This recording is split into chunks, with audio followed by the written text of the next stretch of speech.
Thank you very much, Bernard Tang. It's a great pleasure to meet you again, and thank you for your words of welcome. As you've explained, this is the 10th Lee Kuan Yew lecture, and I gave 3 Lee Kuan Yew lectures 8 or 9 years ago. It's a pleasure to be almost in Singapore again. I almost feel as if I'm in Singapore because the temperature here is over 30 centigrade, so it's very much like Singapore. I was just about to leave here and catch a plane to make sure that I did deliver the lecture, but fortunately the video link has been restored. Well, I'm a photochemist, and that's really what I would like to talk about. Photochemistry is, in industry, perhaps not very important. In fact, most of the things it does are bad. The fading of dyes, the degradation of fabrics, the phototendering, atmospheric pollution, photochemical smog, and so forth. All these things are bad. But in spite of that, photochemistry is the biggest and most important activity of mankind. It's by far the biggest industry. More people are employed, more money is involved in photosynthesis than everything else put together. Now that may surprise you, until I tell you that I am, of course, including in photosynthesis, in photochemistry, photosynthesis, and that is agriculture, the growing of all our food, and in fact, in the past, all our fuels, our oil, our coal, of course, were made by photosynthesis. And so it's extremely important, and I thought it would be interesting today to talk about how it works and also the possibilities for using photosynthesis on a continuous basis to provide our power. After all, excuse me, after all, we need power to run the world. We need power for evolution. We need power to live. And evolution is really a process of increasing complexity, isn't it? As evolution occurs, animals become more complicated. Evolution has gone from simple one-cell animals to many others of more complexity. And so that is not natural, because we know things run down. Not only is it common sense that everything runs down, but the second law of thermodynamics tells us that everything runs down. So how can it be? We don't run down. Evolution doesn't run down. We advance all the time. How can it be? Well, of course, the answer you will all know is that this second law of thermodynamics says things run down in a closed system. And so if the Earth were a closed system, everything would run down and there would be no life, there would be no evolution. But the Earth is not a closed system. The Earth is very strongly coupled to another body, the Sun. And that is where all our power comes from. It's the origin of life, the cause of evolution, and it sustains life today. So that is what I would like to look at a little, talk about, and see how it works and what we can do. Well, of course, how it works is through this wonderful process of photosynthesis. The energy of the sun is absorbed by the green leaf, and in the green leaf, the green leaf is an engine driven by the light of the sun.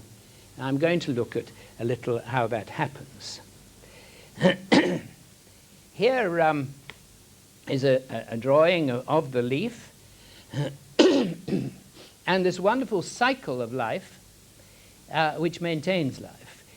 The solar energy absorbed by the leaf converts carbon dioxide and water into oxygen and food. And then we eat the food, burn it in oxygen, and chemical energy is obtained which enables us to run around and enjoy life. That is the wonderful cyclic process of life. And it's gone on for a very long time. It's gone on, in fact, almost since the beginning of the Earth. We are here, these are billions of years, 4.6 billion years. This is called a 5 billion year clock. You can't quite see that. There we are. And 4.6 billion years ago, the world was formed, the Earth was formed.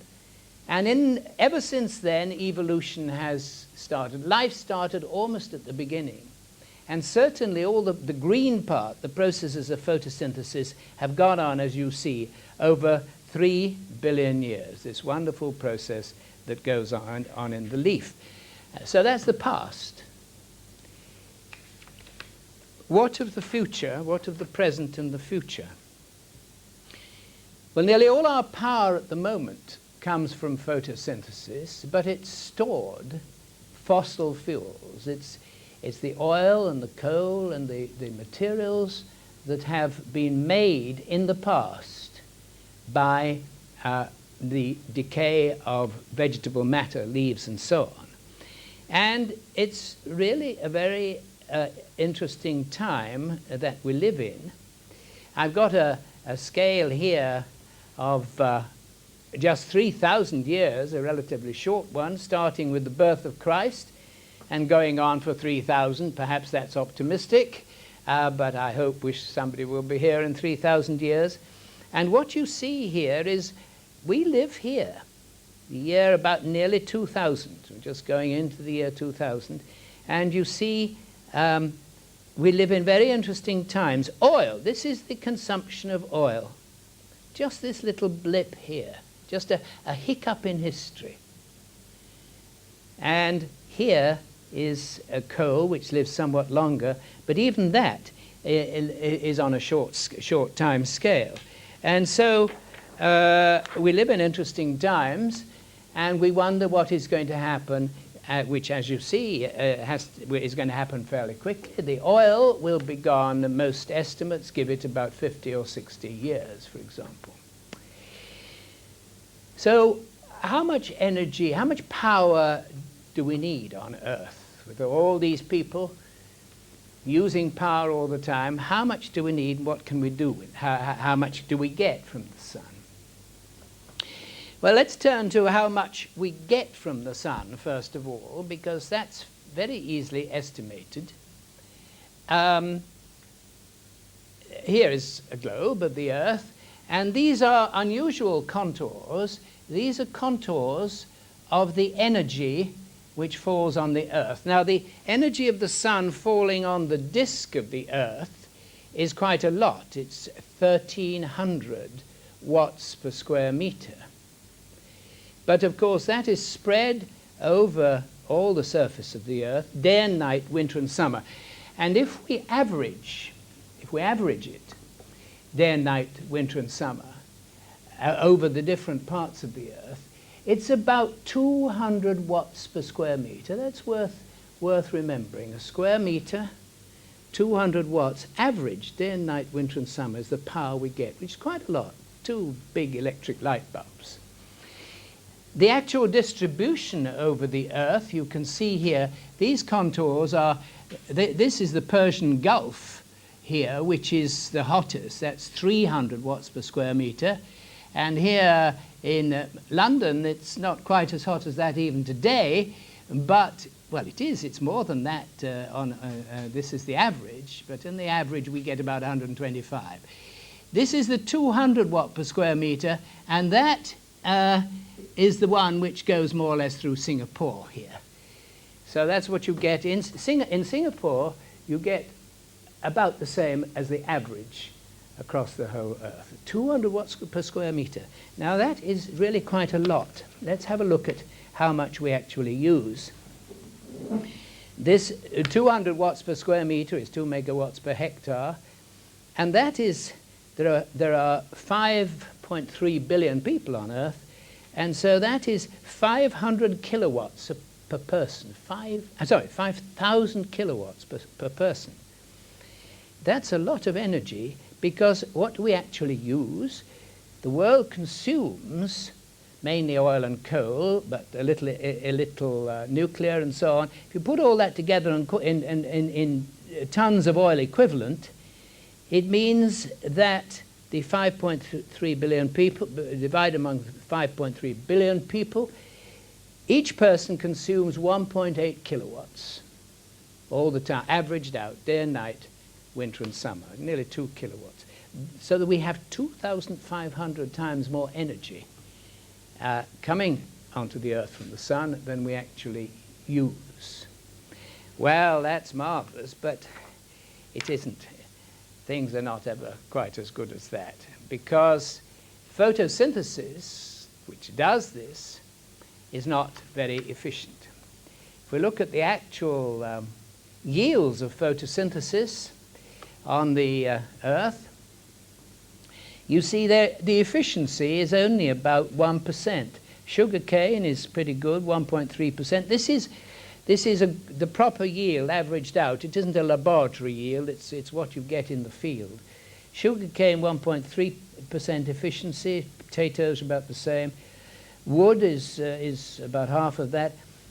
Rapeseed oil and other oils, when you've extracted the oil, are even less, 0.1%. But I put those down because we are already using them fairly effectively. They are an important product of photosynthesis, and you can use rapeseed oil as a diesel fuel. In fact, it only costs, at the pump, once it's processed, diesel oil from rapeseed and also from other oil-bearing plants, costs about 2.5 times as much as diesel oil out of the ground, mineral oil. So 2.5 is not too bad. We really ought to be able to do something about it, and that's the great challenge for the future. Renewable energy, renewable power. Can we obtain this from photosynthesis on a renewable basis? That's the question I want to have a look at. And of course, to do that, we've got to improve the efficiency. As you've just seen, it's not enough. And to improve anything, to understand, to improve any process, the first thing is to understand it and how it works. So let's now turn to have a look quickly at, I know some of you are biologists and some are chemists, I hope, and some are physicists and engineers and so on. So some of you will know a lot about photosynthesis, some I think will know very little. So I'll try just quickly to give you a review of what it is. Well, that leaf that we saw consists of cells like this. This is a cell in a leaf, and within one of those, this is a microscope picture of course, and within one of those cells you have these little green organelles called chloroplasts. They contain all the chlorophyll, they absorb all the sun's energy, and that is where the action is. Those are the little green engines of photosynthesis. Now if I look at one of those chloroplasts and blow it up and look at it under an electron microscope, it looks like this. And I think you can see fairly clearly that it consists of membranes. These filaments here are lipid fatty membranes. They're 2 molecules across. They're bilayer lipid membranes. And they form the scaffolding which holds all the apparatus together, which is going to bring about photosynthesis. Let's have a look now inside one of those bilayers and see what's there. This is not a microscope picture anymore. This is a drawing of it, but it's what we know from many, many investigations. Now here is the bilayer lipid.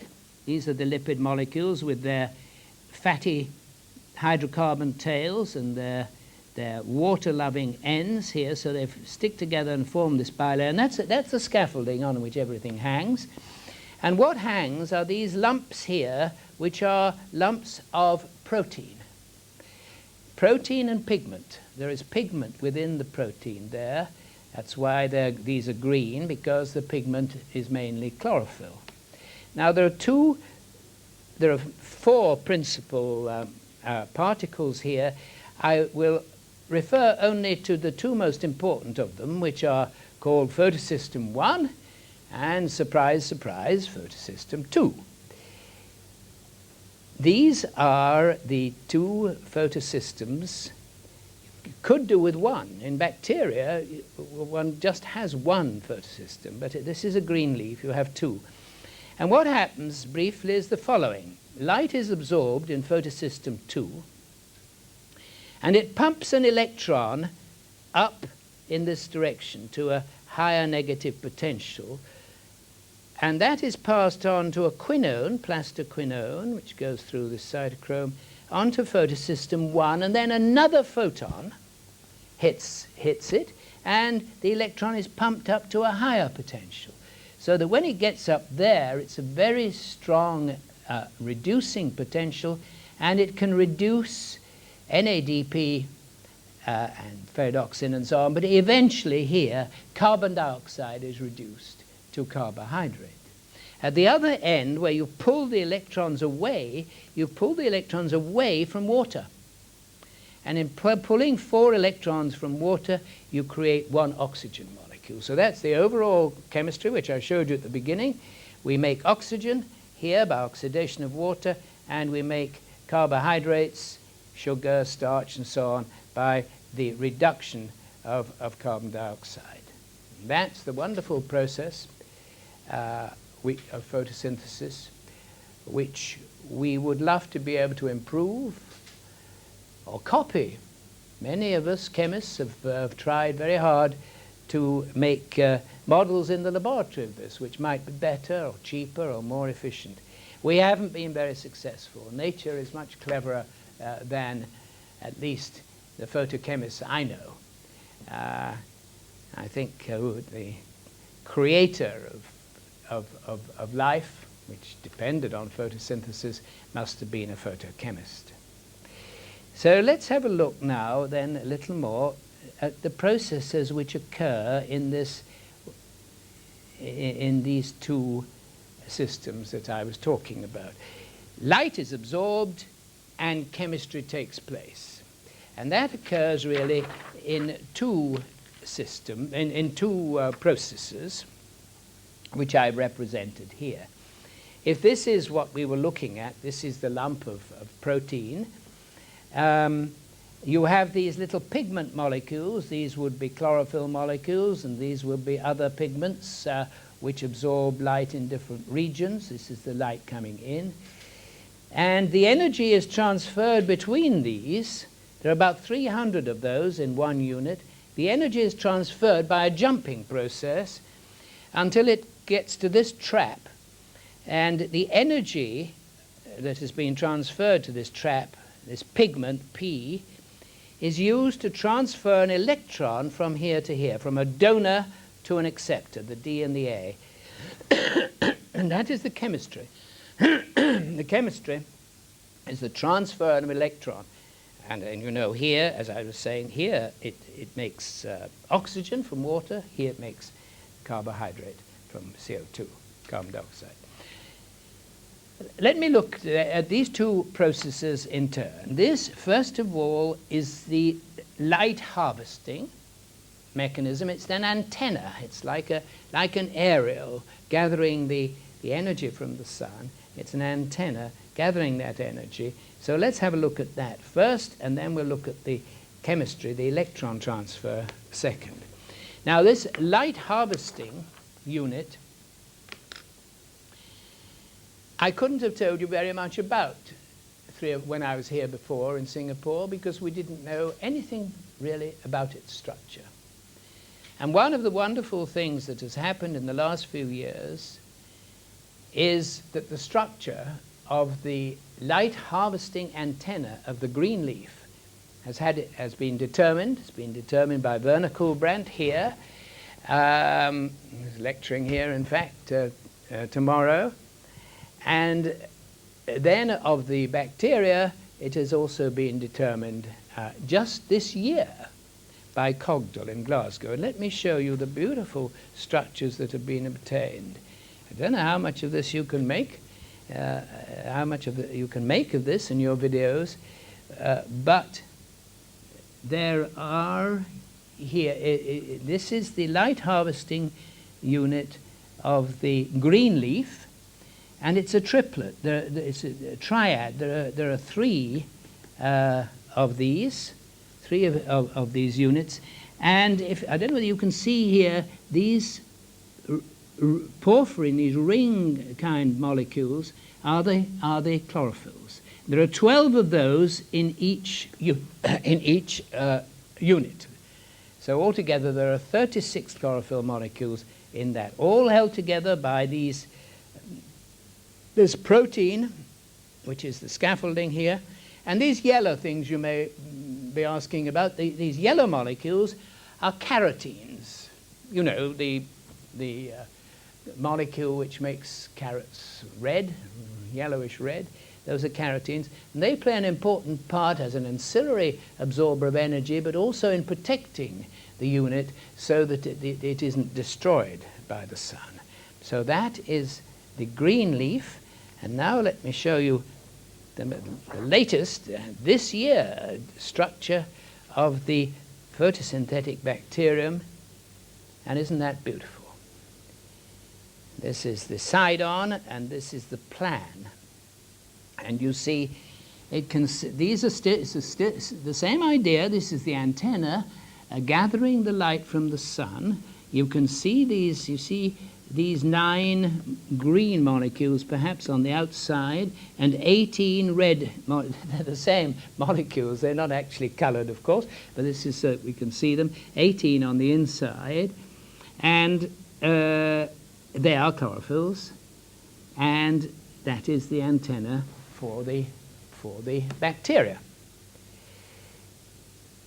Now, what do they do? How do they what they're going to have to do is, if any one of those absorbs energy from the sun and becomes excited, it's going to pass its energy between the various molecules by a random walk, by jumps. And how does that happen? How does that occur? Well, let me just note, before we leave this one, that the distance between the chlorophyll molecules, in the one I showed you before as well, in the green leaf, it's between 9 and 14 angstrom units. The distance between the centers of the chlorophyll molecules, 9 and 14 angstrom units. And here, it's about the same. It's rather more on the outside, rather less going across the cylinders. So why do I tell you that? Because that is critical in understanding what happens. What happens is, if you have 2 molecules, one is going to transfer energy to the other, and they're interacting somehow, they're coupled, they will transfer energy in a very well-known way, which we learn in our first physics lessons, which is called resonance between 2 oscillators. And the classical example of that is resonance between 2 pendulums. So that if I set this red pendulum swinging like this, in a little while you see the yellow pendulum begins to swing, and we'll let that go on, and you will see, if we can have a shot of it from time to time, that eventually all the energy in the red pendulum will have gone to the yellow one, and the red one will stop, and then it'll go back again, and it'll go backwards and forwards between the 2 pendulums. This is a resonance transfer of energy. And if you imagine, can have another look at that in a moment. If you imagine what is a molecule? A molecule An excited molecule has an electron going round in an orbit. It's a dipole, electric dipole, and that is going to transmit the dipole, the charge, to, you see how that's come back now, and it'll go on backwards and forwards. That'll transmit the charge between the two molecular oscillators, exactly the same as those two pendula. Now, the theory which explains this, I'll just hint at. It's not too complicated, but we don't have time to go into any detail, but we need to understand how it happens. It's called the Förster theory because it was worked out by Theodor Förster about 1945. When a molecule absorbs light and is kicked up into this higher level like this, it'll fall down some of these vibrational levels, and then here's your pendulum. The molecule will then oscillate between these two states like this until eventually this one loses some energy and it can't go back again. And the formula for this is well known, and it depends very, very closely on the distance between those two molecules. This r is the distance, and the r0 here is the distance at which the probability of emitting light, fluorescence, is just equal to the probability of transferring energy to another molecule at that distance. So this can be calculated. It's not too difficult. It can be calculated by just plotting the curves of absorption and fluorescence and seeing how much overlap there is. And what are those distances? Let me just say that for chlorophyll, that distance is 60 angstroms. That is to say, two chlorophyll molecules 60 angstroms apart have an equal probability of giving out the light or transferring it to the molecule 60 angstroms away. And the sort of figures that you get for these times, then, I shall come back to the times and how we measure them in a moment. The figures you get, you see, are for a single, let's just look at the single jump, T1, and these are the distances. If your two molecules are 10 angstroms apart here, then the time of transfer is 15 picoseconds. That's 150 femtoseconds. That's a very short time. Can you just remember that? Because I'll come back to it in a moment. 12 angstroms, it's 460 femtoseconds. Here it's 1.15 picoseconds at 14 angstroms, and so on. I'll come back to how we measure that in a moment. Let's just have a look at that is the energy transfer. Now, I want to say a word, just insert at the moment a word or two about how we measure those very short times, because they're always, in photosynthesis, of the order of millionths of a millionth of a second. That's picoseconds or thereabouts. Well, what we do is use a flash of light, and the idea is to bring about the change, which is going to happen very, very quickly, with a flash of light, and then follow what happens. Now, I've got in these, one is just for comparison. In these beakers, I have a dye, methylene blue, and some ferrous iron.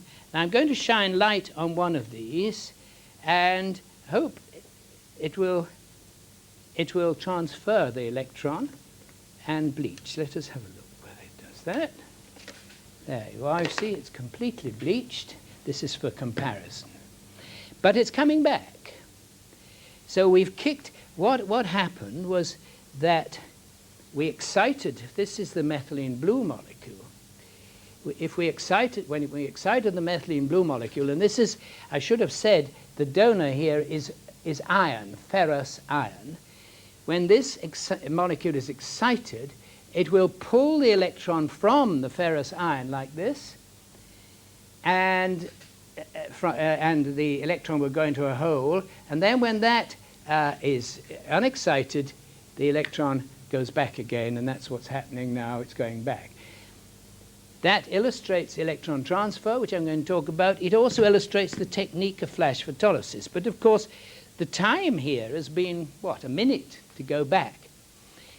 If that flash is very short, and you look at these things with electronic, very fast electronic methods, you can follow changes which occur in billionths or trillionths of a second. To do that, or perhaps I'd just show you this. This is the reaction that I've just shown you.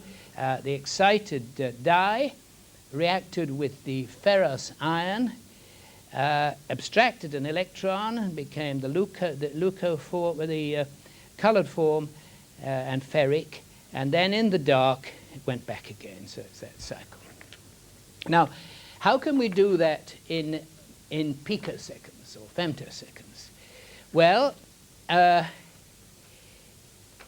it's really in principle quite simple.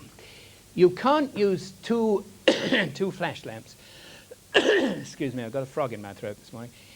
You can't use two flash lamps with times like this. You can make laser flash lamps with pulses of microseconds, well, yes, but of nanoseconds or femtoseconds, but you can't synchronize two of them so as to do that sort of experiment. What you do is really much simpler. You have a laser which sends out pulses of light, a succession of pulses of light, and you need two. You see, to investigate that dye stuff that I was looking at, what did I do? First of all, I used a flash of light to produce the change, but then, in principle, I used more light, this light around, to observe how the change changed with time, didn't I? It was a continuous light, or I could have used another flash, but I need a second flash to see what's happened. Well, as I say, you can't have two flashes synchronized when they're very short, but what you can do is split the laser beam into two, like this. Let half of it go straight through, and let the other half go for a little trip up and down the room, because that will delay it. Light travels at a third of a millimeter in a picosecond. And so that will delay it as you move this up and down, and you can take a movie sequence of what happens. Now, I'll show you some of those in a moment.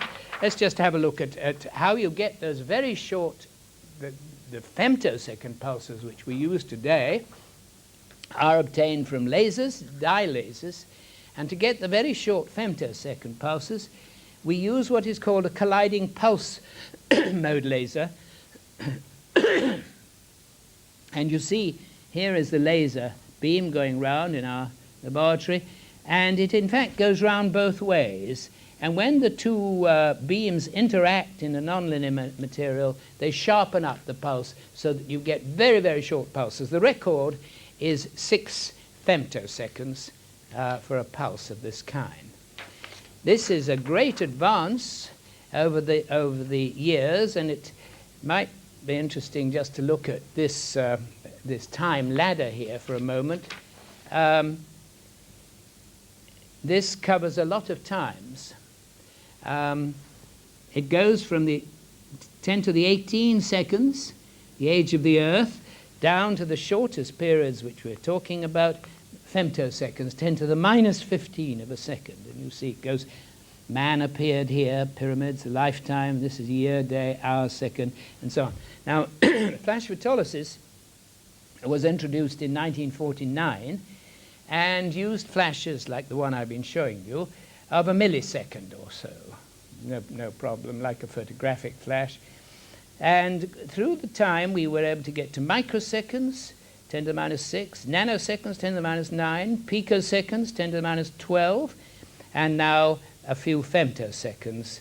That was possible around about 1985, although there have been many developments since then. We shall never get faster. There is no chemistry faster than a femtosecond. There's no biology faster than a femtosecond that we can measure because of the uncertainty principle. However, the femtosecond is very short, and let me now show you the sort of result one gets. This now is These are some graphs, some traces of the change in density against time, just as we were looking at in our dye stuff there. Done by laser flash photolysis, but look at the time. This whole time scale here, from there to there, is a picosecond, 10 to the minus 12 of a second. And the points on this are 17 femtoseconds apart. That's a very, very, very short time. In fact, how long would you like me to, it's a pity to stop at a picosecond, isn't it? What, this goes on and on and on. How long would you like to go on? Well, suppose I continue this graph now up to a millionth of a second, up to a second. How long do you think this graph would be? It would go 2,000 times around the Earth if you're going to have extend this to a second. So that gives you some idea of how short these are. Well, this now is an experiment on what I've been talking about. This is an experiment which shows the transfer of energy from molecules within the reaction center of the green leaf. There are two kinds of molecules here, some which absorb they absorb in the red, but some of the chlorophyll molecules absorb at 670 nanometers and some at 680, very close together, but different enough to observe. And these are the different traces with a 670 pulse and a 680 pulse. And if we analyze these graphs and pull out the transient which lasts 100 femtoseconds, the very short transient, which is the energy transfer between them, you see this transfer very nicely. Here we are hitting the antenna with 670 light, and it is transferring that to 680, and that's this. Here we're hitting it with 680 light, and it's transferring it to 670. And you see, although they are so very close together, these are mirror images of each other and show how the energy goes backwards and forwards. Whichever one of these you excite, the other one becomes excited by energy transfer. So there you have 100 femtoseconds, and if you can think back to those predictions of the first theory, you remember that 100 femtoseconds corresponded to 10 angstrom separation for chlorophyll. And if you think back to those beautiful X-ray pictures of the structure of that, I said the separation was between 9 and 14 angstroms. So the theory of this is pretty good, in pretty good shape, and we understand it fairly well. So here is this energy transfer between 670 and 680 nanometers going backwards and forwards. But then the chemistry has to happen. We come now to the electron transfer. And the electron transfer occurs in a slower time. It occurs in 21 picoseconds as the electron is transferred from P680, that's a chlorophyll molecule, to phyophytin, which is a chlorophyll molecule without magnesium in it.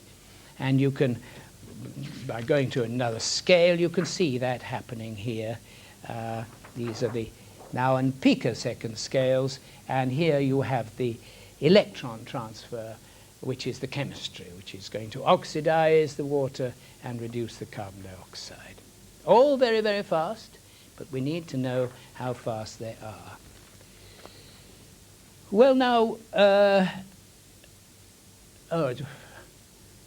all right, because we started pretty late, didn't we?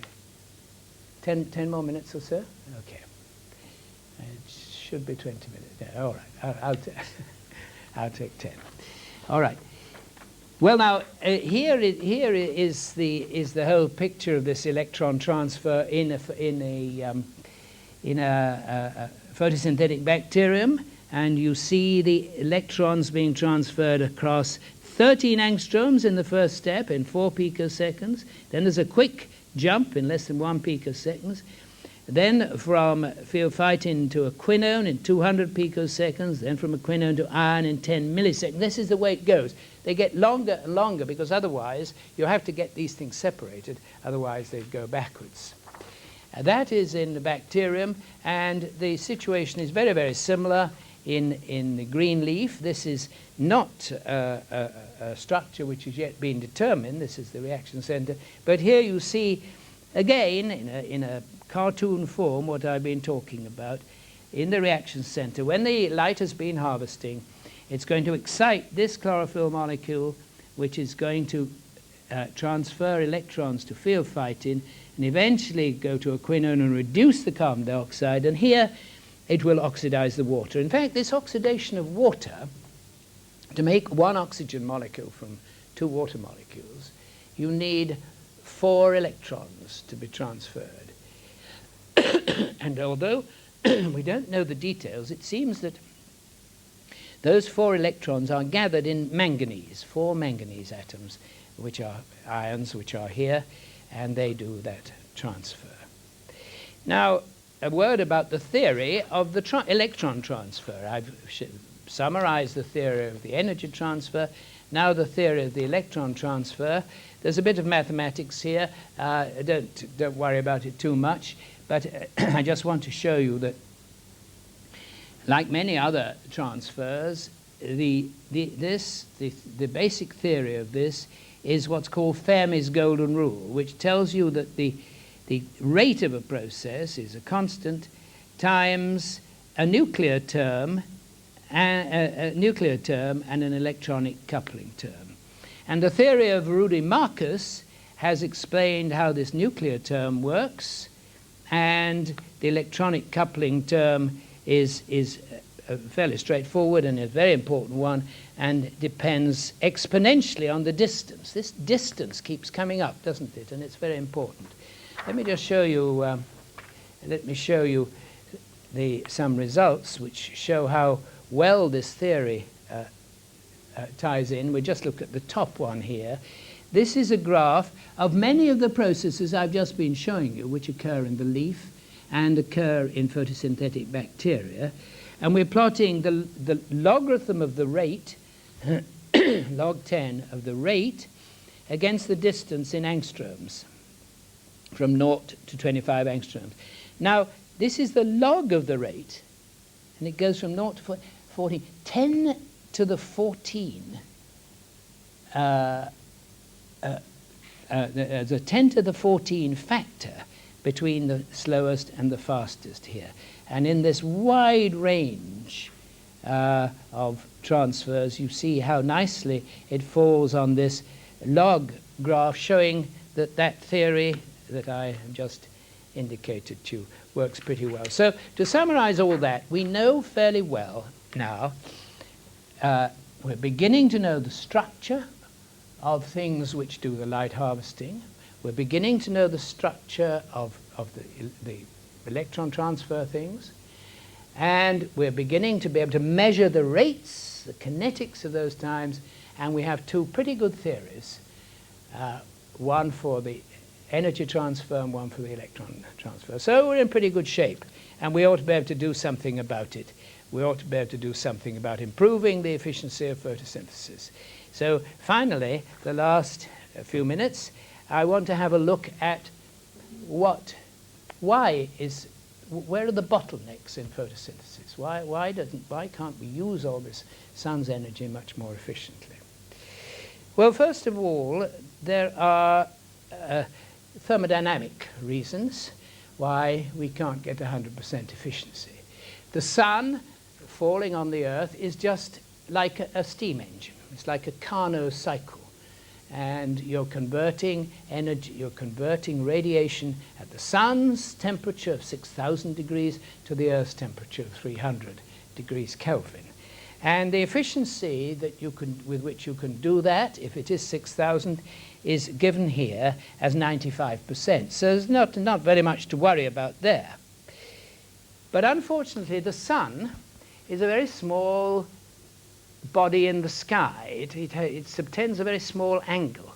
So its real thermodynamic temperature is much less. It's only about 1,300. because the radiation which comes directionally from that little orb in the sky is scattered, and that reduces the efficiency by another 18%. Then this is all equilibrium thermodynamics. If we do non-equilibrium thermodynamics, we lose another 6%.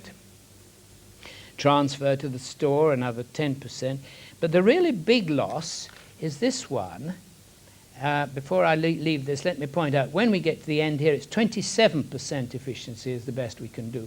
But the main loss in that, bringing it down to 0.38, is due to the fact that the sun is white light. It covers the whole spectrum from ultraviolet to infrared. And these are the energies of the sun's light. This would be at long wavelengths in the red, and that would not be absorbed. This is the transition, this is the threshold, if you like, of the chlorophyll molecule. At this, 700 nanometers or so, then the efficiency would be very great. But as you go to higher energy photons still, then they will all be absorbed, but that will be wasted. And so altogether, there is a loss which you can calculate, and this brings to 38%. If we're using chlorophyll absorbing at 700 nanometers, brings to 38% the maximum efficiency that you can get. So that's 27%. That's 27% that we have here. But that, unfortunately, isn't the end of it. The 8 quantum requirement loses us another 65%. What I mean by that is that I've told you 4 electrons have to be transferred, and I've also shown you that this occurs in 2 steps. Remember those 2 green, photosystem 1 and 2. So you need 8 photons to bring about this process. That's the way it is. That's the way nature works. But you only really would need 2.84 photons. And so that's quite a big loss. And that alone brings it down from 27 to 9.6%. And then, on top of that, the next thing is irradiation saturation. All these processes of photochemical processes are fine, but the plant, poor old plant, can't keep up with them very often. In particular, when the sunshine is very, very bright, the sun is saturated, very much so. And this brings in a big loss, irradiation saturation. You see, here is a plot of the oxygen evolved by a plant and the photon flux density, the intensity of the light. And you see, it's in this region that when we measure the quantum yield of 8 or whatever, it's in this linear region. But very soon, as the intensity becomes greater, it just saturates. This is 860, but at very bright sunlight, it can go up to 2000. And all that difference between that and this is lost. And so saturation is an important restriction and brings us down another third. And then various other processes which are harder to estimate, but roughly bring us down another 60%, our reflection, photoinhibition, and so forth. So we're down to 1%. I've made it 1%, I admit, by making a bit of a guess at this last process, but 1% is what we know it is. That's the efficiency. Well, now the $64 question. With 1% efficiency, perhaps we could, by understanding better, and particularly genetic engineering. Genetic engineering is moving very, very fast. We can genetically engineer now rapeseed oil with all sorts of different hydrocarbon tails and so forth. With genetic engineering, there are big hopes that many of these, you see what these bottlenecks are, all of them have, there are ideas as to how one can reduce them. How much land would we need if we stick to the present 1%, or if we could improve it to, say, 5%? How much land would we need? Well, then we know how much land we've got. This is the amount of land there is on the Earth. Of course, there's 5 times as much on the sea, which makes one think a little about possibilities there. But these are in billions of hectares, and you see quite a lot of it is cultivated and cultivatable. As a matter of fact, the cultivated part is decreasing because of set-aside. In Europe now, we're not allowed to grow crops on quite a lot of land. 20% of land in some areas is set aside so that we don't get too much food. Food, incidentally, in passing, it's worth remembering, is grown rather prolifically, and we have nearly 20% more food produced on the Earth as a whole than we eat. The rest is wasted for various reasons. Of course, the distribution is another matter, and there are poor countries, but there's plenty of food for them if they can afford it. No consolation to them, I know. So let's have a look at the cultivated and cultivatable land and what that implies, what we can do. 1% is about the efficiency that we have at the present. And if we wanted to supply the whole of mankind with all the power, I'm talking about power now, I'm talking about all forms of power, electricity, fuels, replacing oil and coal and so on, you would need to use 11% of the cultivatable land. That's less than we use to grow our food. So 1% efficiency, if we should be able to do it even now. But of course there are other requirements. There is energy input into all these things. If, however, we could just increase to 5% efficiency, which of course is attainable under the best conditions and so on, 5% efficiency, then only 2.2% of the cultivatable land would be necessary. Well, I'm an optimist. You probably gather that from the way I talk. It's nice to believe that this is possible in theory, whether it's possible in practice or not.